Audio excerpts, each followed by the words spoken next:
The verse emphasizes a central truth. The fear of the Lord is the beginning of wisdom, and knowledge of Holy One is understanding. Proverbs 9 and 10.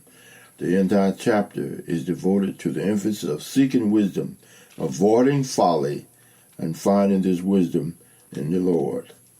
Let me repeat that for you, please. The verse emphasizes a central truth. The fear of the Lord is the beginning of wisdom. Proverbs 9 and 10. The understanding and the knowledge is the Holy One is understanding. The fear of the Lord is the beginning of wisdom, and knowledge of the Holy One is understanding. All right. Insight. The contrast of the attitudes of unbelief and self-sufficiency of the simple-minded lady, wisdom calls on them in verse 6 to walk in the light. When we say walking in light, we're talking about the light of understanding and knowledge. The simple-minded, though, were living in fact. They were literally the walking dead. Their lives were headed nowhere fast.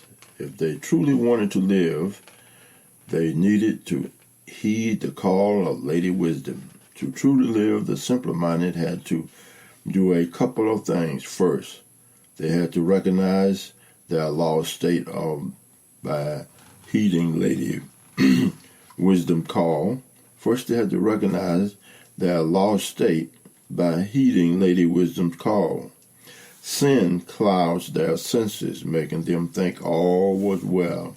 Second, they had to fully commit to the way of insight. In contrast to the cloud of sin, the way of insight presented clear skies of thinking and living in the path of righteousness. All right. Today, we should introduce the lesson with one of the lessons, illustration from lesson introduction. Each offers an opportunity for reflection on popular opposition, wisdom, and folly. As you do so, allow yourself an opportunity to share some of their popular opposite experiences. When it's time for the lesson exposition, keep following points of emphasis in mind. As you read along in your Sunday school books, your students face a myriad of choices every day. Not everyone can easily distinguish between wise and foolish action. Most people gain wisdom with age. This is very important that we understand this. You face a myriad of choices every day. Not everyone can easily distinguish between wise and foolish actions. Most people gain wisdom with age. All right, let us begin. Proverbs 9, 1 through 6. Proverbs 9, 1 through 6. All right. Wisdom has built her house. She has hewed out her 7 pillows. Wisdom, we're talking about smart, knowledge, knowing how to do something. You ever taken on the challenge of trying to do something and don't know how to do it? Suppose you are in the dark and you got a flashlight and you don't have the wisdom how to turn the light on. You are in a very difficult predicament. Wisdom. Suppose you're in a brand new car and you need to get to wherever you need to be and you do not know how to turn the ignition, to start the car up. Or you don't know how to drive. That is knowing how to drive, and having a car is wisdom. She has killed her beasts. She has mingled her wine. She has also furnished her table. Wisdom. You ever seen people, you go in some folks' house and you take a look at their table, it looks beautiful. I'm using that as an example. I remember one time my wife had set the table here, and she set 2 sets of beautiful tall flowers on the table. I told her, I said, that looks beautiful. I thought that was unique and beautiful as a setting for the table. She has set forth her maidens. She has cried upon the highest places of the city. Wisdom cries out for you. Just like now in this time that we're going in through the pandemic, and people are dying, over 100,000 plus people have died, and also the virus is rising in cities and states all over the nation. And there is wisdom that's calling out, says, wear your mask, wear your mask, wear your mask. Don't go out when you don't necessarily have to go out. Don't go out and mingle in large crowd. That's wisdom telling you things to do so that you don't catch the virus. But guess what? People are still partying. People are still going to the beach. People still going to the gambling house. People are still going out to eat and do other things. People are still having parties over at the house where they bring in everybody and everything. People are still going to big political rallies. And guess what? The virus is still spreading. Wisdom says do not do those things that will make the virus spread. Whoso is simple, let him turn in hither. In other words, if you're simple, when they're simple, you don't have much understanding. Some might say that you are a fool. Some say that you don't have knowledge to go left, right, up, or down. Simple. One simple, perhaps, or open-minded. Okay? Who is simple? Let him turn in. As far as him that wants understanding, she says to him. All right, come learn. Verse 5, come eat of the bread and drink of the wine which I have mingled. This is wisdom. I will show you the way. I will teach you how to do it. You want to know how to drive the car? I will show you how to drive that car. You want to know how to open the door? I will show you how to open the door. You want to turn the light on? I will show you how to turn that light on. Forsake the foolish and live and go the way of understanding. Don't go with the person that is foolish, that's going to go down the hill or drive the car down the hill that do not have brakes on it. The person that is foolish is going to jump off into the water when they don't know how deep the water is. They're going to jump off into the water when there may be snakes in the water or whatever in the water. There's danger in the water.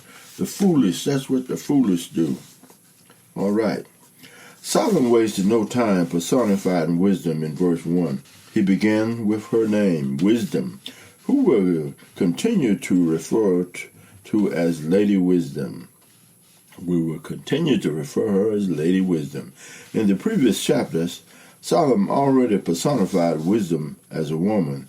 The call of this woman would bring blessing and benefit for those who listen and obey. In chapter 9, Solomon took pains to describe Lady Wisdom as being very giving, opening her doors to anyone who would listen. Her house refers to her way of thinking and living. That's in verse 1. It is not some haphazard design built in solidarity built. It is not some haphazard design, but is solemnly built, solidly built, hewed out of 7 pillars. Building upon the customs of ancient Near Eastern cultures, Solomon presented Lady Wisdom as the most hospitable. She prepared a wisdom meal that is not too spicy or bland. It's just right to be received by anyone, especially the simple-minded. Lady Wisdom and her lady servants made a public call, loud and widely shared for everyone to partake of her wisdom. We see parallels with this meal to Jesus. Parables of great banquet in Luke 14:15 through 21st. Not everyone will heed Lady Wisdom call. Not everyone will heed Lady Wisdom call. Isn't that true? But all are invited. Lady Wisdom offers a complete meal, including a beverage that is symbolic of God's wisdom. It is a complete needing to appetizer or after meal meant.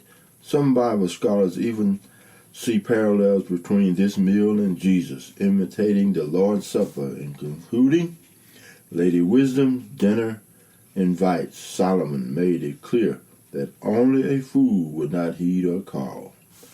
All right. What are some of the ways folly leads to destruction while wisdom is life-giving? Oh, man. How about alcohol? How about drugs? How about, say, don't smoke marijuana or other type of drugs and it'll lead to heart addiction? How about they say if you start drinking a beer every once in a while, that while you're drinking a whole pack of beer, every room you don't contribute, you lead to being an alcoholic. All of those things are true. They tell you not to start on a path that's going to lead to destruction. Your mom's and your dad said, don't you go out there and stand out after midnight or way over in the night where nobody know where you are. You need to come home here where you can be in the safety of the home and where we can watch out. That's wisdom. Your parents. How many of you have forsaken your parents' wisdom? All right? How many of you are still adhering to your parents' wisdom? Is it proven to guide you in times of trouble? Are there, say, your parents' wisdom of what to do and how to act in situations will guide you and keep you in safety in times of trouble? Okay, Proverbs 9:8 through the 10th verse. Reprove not a scorner, lest they hate thee. Rebuke a wise man, and he will love thee. You know what a scorner is, a scoffer?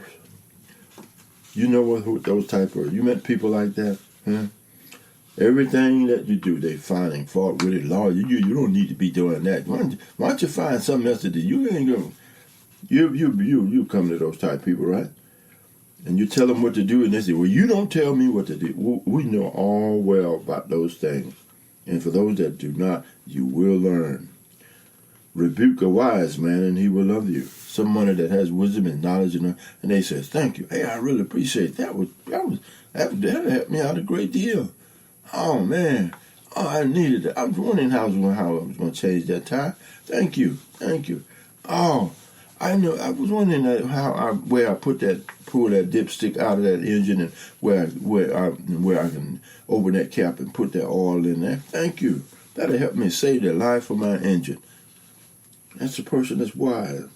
Give instruction to a wise man, and he will yet be wiser.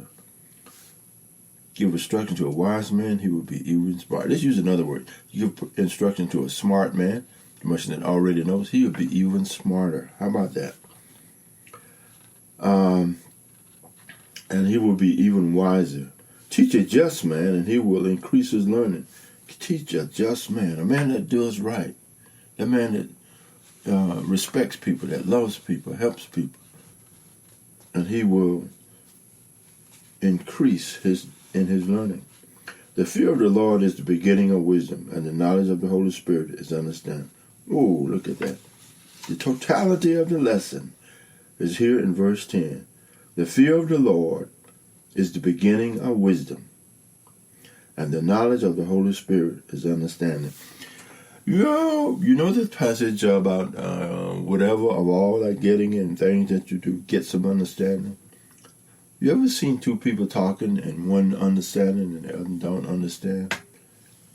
It leads to an argument, doesn't it? You need to get understanding. If I say go left, if you don't have the wisdom and the knowledge of left and right and what it means, one means go left and one goes right, you may go up or you may go down. You may not know how to go right or left. Wisdom, get it. It is very powerful. The fear of the Lord is the beginning of wisdom. All right. In verse 7 and 9, Solomon's words reflect a fact of life. We have limited time both in relation to our average day and our lives as a whole. So we should choose wisely in our teachable moments with others. That's another thing.